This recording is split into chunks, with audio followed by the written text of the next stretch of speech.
Hi hello and welcome to JKP sub inspector classes. So dear students, जैसे कि आप सब लोग जानते हैं कि आज से हम लोग स्टार्ट करने वाले हैं JKP sub inspector classes.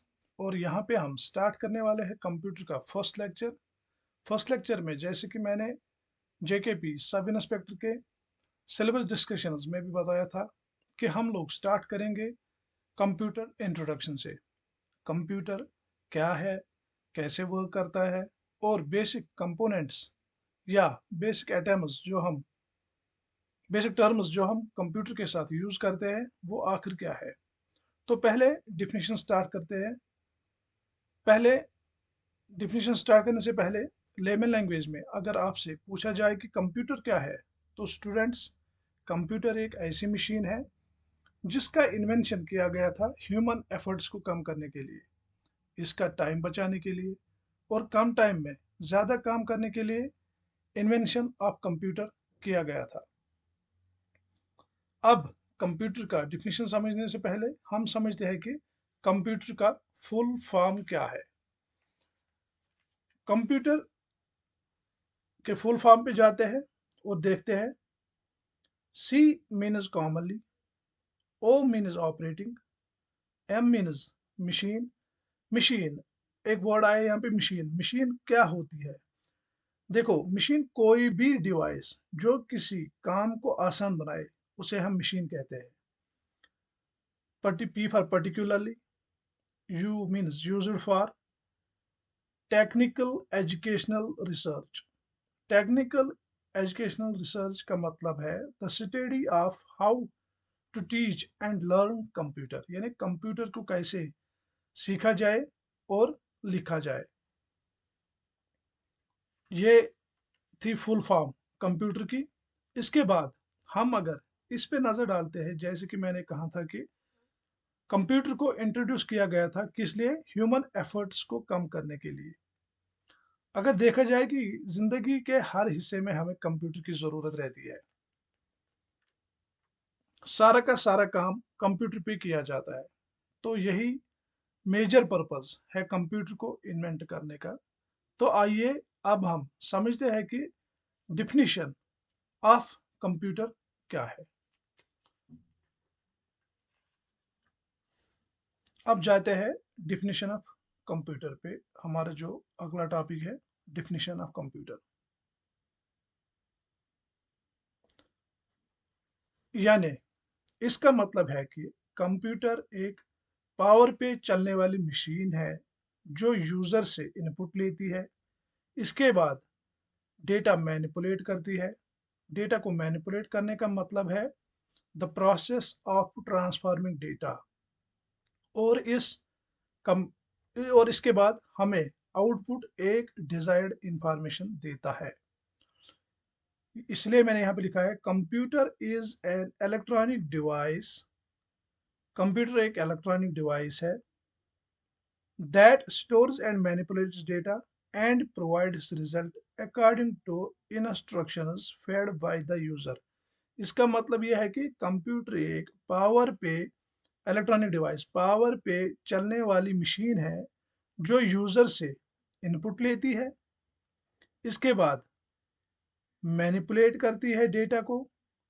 Manipulate का मतलब अभी जो मैंने बताया, the process of transforming data, कि डेटा कैसे आया है, मुझे किस तरीके का आया है, मुझे इस पे कौन सी प्रोसेस करनी है, और इसके बाद हमें आउटपुट देता है। कौन से आउटपुट देता है? जैसे कि हमने इसे इंस्ट्रक्शंस दी हुई हो। या हम ऐसा भी बोल सकते हैं कि कंप्यूटर एक पावर पे चलने वाली मशीन है जो काबिल होती है परफॉर्म करने में क्या? अरिथमेटिक एंड लॉजिकल ऑपरेशंस, रियाजी और मुंतकी ऑपरेशन जितने भी होते हैं कंप्यूटर में। या हम बोल सकते हैं the process of performing arithmetic and logical operations, arithmetic and logical operations which is called as processing, जिसे हम प्रोसेसिंग भी बोलते हैं। इसके बाद ये जो वर्ड कंप्यूटर है, कंप्यूटर वर्ड जो है, ये दो जगहों से आया है। एक तो ये ग्रीक वर्ड कंप्यूट से आया है, और दूसरा लेटिन वर्ड कंप्यूटियर से आया है। दोनों का मकसद है किसी चीज को कैलकुलेट करना, ठीक है। यानी ये जो वर्ड है ये दो जगहों से आया है, एक ग्रीक वर्ड से आया है और दूसरा लेटिन वर्ड से आया है। ग्रीक वर्ड अगर आ जाए तो कंप्यूट, लेटिन वर्ड अगर आ जाए तो कंप्यूटियर। एग्जाम में ये क्वेश्चन पूछे जाते हैं कि अगर ग्रीक वर्ड से आया है कौन सा ग्रीक वर्ड था, अगर लेटिन वर्ड से आया है तो कौन सा लेटिन वर्ड है। अगर देखा जाए तो दोनों का मतलब है कैलकुलेट करना, ठीक है। अगर यहाँ पे देखेंगे ग्रीक वर्ड में भी कैलकुलेट है और लेटिन वर्ड में भी इसका मतलब है कैलकुलेट करना। इसके बाद स्टूडेंट्स बढ़ते हैं अर्थमेटिक ऑपरेशंस पे। देखते हैं ये अर्थमेटिक ऑपरेशंस होती क्या है। अर्थमेटिक का मतलब जिसमें हम सम करें, डिवाइड कर सकते हैं, मल्टीप्लाई कर सकते हैं, डिवीजन कर सकते हैं, सब्ट्रैक्शन कर सकते हैं या एडिशन कर सकते हैं। यानी जितने भी ये ऑपरेशंस होते हैं इन्हें हम बोलते हैं अर्थमेटिक ऑपरेशंस। इसके बाद लॉजिकल ऑपरेशंस। लॉजिकल ऑपरेशंस में equal to, not equal to, less than, greater than, less than equal to, greater than equal to, जितने भी सारी चीजें आती है इन्हें हम बोलते हैं लॉजिकल ऑपरेशंस। तो ये था हमारा थोड़ा सा डिफिनेशन ऑफ कंप्यूटर्स पे कि कंप्यूटर की डिफिनेशन क्या है, कंप्यूटर कहाँ से आया है, कौन से ऑपरेशंस परफॉर्म करता है। तो इसके बाद बढ़ते हैं हम अपने अगले टॉपिक पे जिसका नाम है यूजेस ऑफ कंप्यूटर। इसका मतलब है कि यूज, कंप्यूटर का यूज हम किन किन चीजों में करते हैं। देखिए कंप्यूटर के बहुत सारे यूजेस है, कुछ पॉइंट्स मैंने यहाँ पे हाईलाइट किए हैं ताकि आपको भी थोड़ा सा समझ आए। A computer helps you to use the internet. इसका मतलब है कंप्यूटर के जरिए हम इंटरनेट यूज कर सकते हैं। Number second, a computer helps you to play games. हम कंप्यूटर पे गेम्स खेल सकते हैं। Number third, a computer helps you to send an email. यानी कंप्यूटर की मदद से हम एक ईमेल भेज सकते हैं।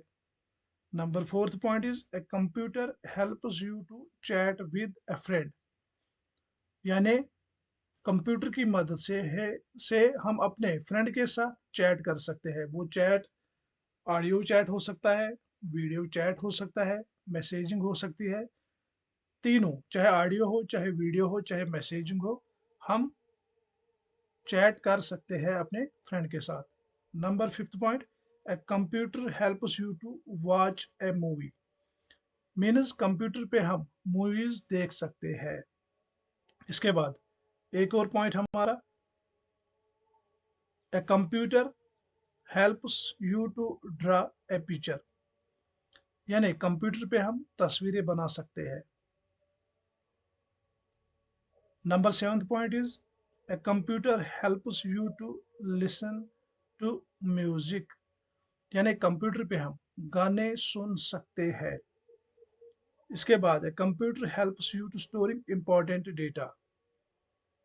यानी कंप्यूटर हमें मदद करता है या कंप्यूटर में हम कोई ज़रूरी डॉक्यूमेंट स्टोर कर सकते हैं ताकि फ्यूचर में अगर ज़रूरत हमें पड़े तो हम वो डॉक्यूमेंट्स देख सकते हैं, पढ़ सकते हैं। Number eighth point is a computer helps you in education system. यानी कंप्यूटर हमें मदद करता है एजुकेशन सिस्टम में भी। Number ninth point is computer helps you for training purposes.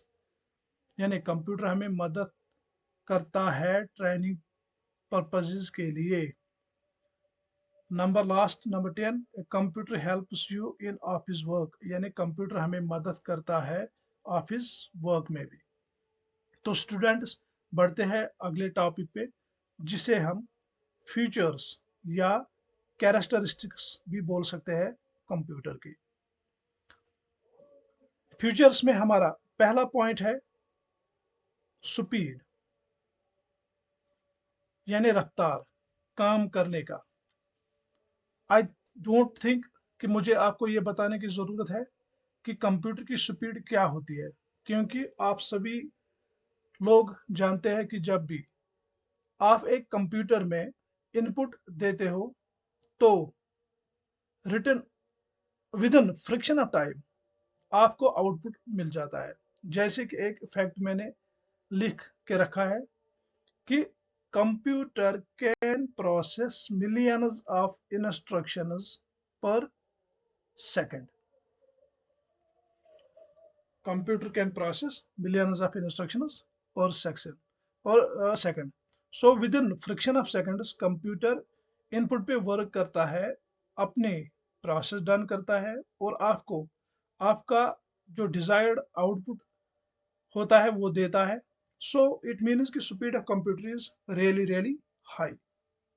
इसके बाद बात की जाए कंप्यूटर के दूसरे फीचर की, जिसका नाम है एक्यूरेसी। इसका मतलब है आपको कितना सही आउटपुट मिलता है। लेट मी एक्सप्लेन, आपको एक एग्जांपल से समझाता हूं। अगर आपने कैलकुलेटर पे कुछ अर्थमेटिक या कुछ भी कैलकुलेशन अगर आपने एंटर की तो विद इन सेकेंड्स आपको आउटपुट मिलता है। दैट मीन्स एक्यूरेसी कंप्यूटर की वो हाई कंप्यूटर की हाई है, बहुत ज्यादा। नेक्स्ट वन, यहाँ पे मैंने लिखा भी है computer can perform calculations with 100% accuracy. ठीक है। Next one is versatility. Computers can perform different types of works with the same accuracy and efficiency. Accuracy इसका मतलब है, सॉरी, वर्सिटैलिटी। वर्सिटैलिटी वर्सिटैलिटी यानी कंप्यूटर सेम दुरुस्तगी और कारकर्दगी पे काम करता है। ठीक है। इसी का मतलब होता है computer can perform different types of works with the same accuracy and efficiency. यानी कंप्यूटर सेम दुरुस्तगी और कारकर्दगी पे काम करता है। इसके बाद हमारा एक और पॉइंट आता है memory. Computer can store large amount data into it. यानी ये जो कंप्यूटर की मेमोरी होती है ये large amount of data store कर सकती है अपने आप में। जब भी आपको फ्यूचर में ज़रूरत पड़े आप वो इंफॉर्मेशन देख सकते हैं जो आपने मेमोरी में सेव किया हुआ हो। आगे जाके हम देख लेंगे कि ये मेमोरी में हम कैसे स्टोर डेटा कर सकते हैं, इसमें कौन सी मेमोरी यूज होती है, परमानेंट मेमोरी, टेम्पोररी मेमोरी, वो आगे जाके देखते हैं। इसके बाद रिलायबिलिटी, एक और पॉइंट आता है फीचर्स में, रिलायबिलिटी। इसका मतलब है कि कंप्यूटर इस तरह के डेटा के सेट के लिए मुस्तकिल नतीजा देता है। यानी computer give consistent result for similar set of data. तो इसका मतलब है, रिलायबिलिटी का मतलब है कि कंप्यूटर इस तरह के डेटा के सेट के लिए मुस्तकिल नतीजा देता है। इसके बाद है ऑटोमेशन। ऑटोमेशन आपको इसे बार बार, यानी ऑटोमेशन का मतलब है आपको इसे बार बार पूछने की ज़रूरत नहीं पड़ती है कि आपने ये इनपुट दिया है और आपको ये आउटपुट देना है। आपने एक बार इनपुट दिया, प्रोसेसिंग होते ही आपको आउटपुट मिल जाएगा। तो वही मतलब है ऑटोमेशन का। तो ये थे कुछ फीचर्स कंप्यूटर के, जो बोलते हैं कैरेक्टरिस्टिक्स थे कंप्यूटर्स के। So dear students, I really hope कि ये लेक्चर आपके लिए हेल्पफुल रहा होगा। अगर ये हेल्पफुल रहा है तो कमेंट सेक्शन में ज़रूर बताएगा, जिससे हमें मोटिवेशन मिलती रहेगी और हम कोशिश करेंगे कि इससे अच्छे कंटेंट्स हम प्रोवाइड कर सकें ताकि आपको और आसानी हो समझने में। और यस, अगर आप लोगों में से किसी ने इस चैनल को अभी तक सब्सक्राइब नहीं किया है तो सब्सक्राइब करिए, बेल आइकन को प्रेस करिए, जिससे आने वाली अपडेट्स वीडियोस के आपको टाइम टू टाइम मिलते रहेंगे। Okay guys, so good luck, thank you.